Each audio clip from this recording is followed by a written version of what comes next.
छोटी सांपिन जिसकी बहन मर चुकी थी, अपनी जान बचाने के लिए मजबूर थी।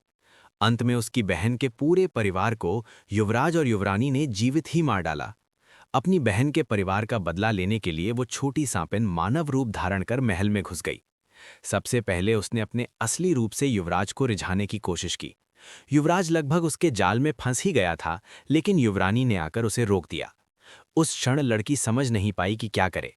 जब युवरानी ने कहा कि वो उसे वही मार डालना चाहती है, तभी अचानक उसकी आंखें नीली हो गई। अगले पल युवरानी ने एकदम से अपना विचार बदल दिया। उसने तय किया कि उसे बीमार सम्राट के पास भेज दिया जाए।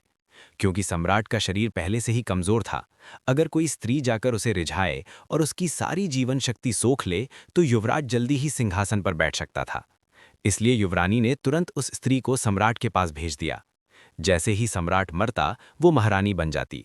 लेकिन उन्हें ये नहीं पता था कि उस स्त्री का लक्ष्य शुरू से ही युवराज नहीं, बल्कि युवराज का सहारा लेकर सम्राट के पास पहुंचना था। क्योंकि वो भली भांति जानती थी कि सम्राट मृत्यु के लिए जन्मा है और उसके पास समय बहुत कम है। और वो नुआ की वंशज थी। वो ना केवल जन्म से भाग्यशाली थी, बल्कि जो भी उसके साथ एक ही कक्ष में रहता, उसका शरीर भी पोषित हो जाता।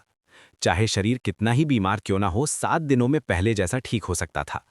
इसलिए जब तक वो सफलतापूर्वक गर्भवती नहीं हो जाती, शाही रक्त से जन्मा युवराज देर सवेर पच्युत हो जाता। जैसा उसने सोचा था वैसे ही हुआ। यद्यपि सम्राट ने अपने भीतर की वासना को दबाने की कोशिश की, फिर भी वो स्त्री के आकर्षण का विरोध नहीं कर सका और अपने बीमार शरीर को भूलकर 7 दिन और 7 रात उससे लिपटा रहा। स्त्री भी सफलतापूर्वक गर्भवती हो गई, वो भी 3 बच्चों से। इससे उसके बदले की योजना और स्पष्ट हो गई। अब केवल थोड़ा समय बाकी था। सम्राट पूरी तरह जाग उठा और पहले से अधिक शक्तिशाली हो गया। जब युवराज और युवरानी ने सुना कि सम्राट 7 दिनों से बिस्तर से नहीं उठा, तो उन्होंने सोचा कि वो मर चुका है। वे तुरंत महारानी माता को खबर देने गए। महारानी माता घबराकर दोनों के साथ सम्राट के कक्ष में पहुंची। सम्राट और महारानी माता को देखकर वो स्त्री भीतर से बहुत व्याकुल थी, क्योंकि गर्भवती होने के कारण वो अपनी शक्ति का उपयोग नहीं कर सकती थी। अब वो केवल समय टालकर सम्राट के जागने तक अपनी जान बचा सकती थी। लेकिन बोलने से पहले ही युवरानी ने उसे थप्पड़ मार दिया और सम्राट की मृत्यु का दोष उसी पर मढ़ दिया।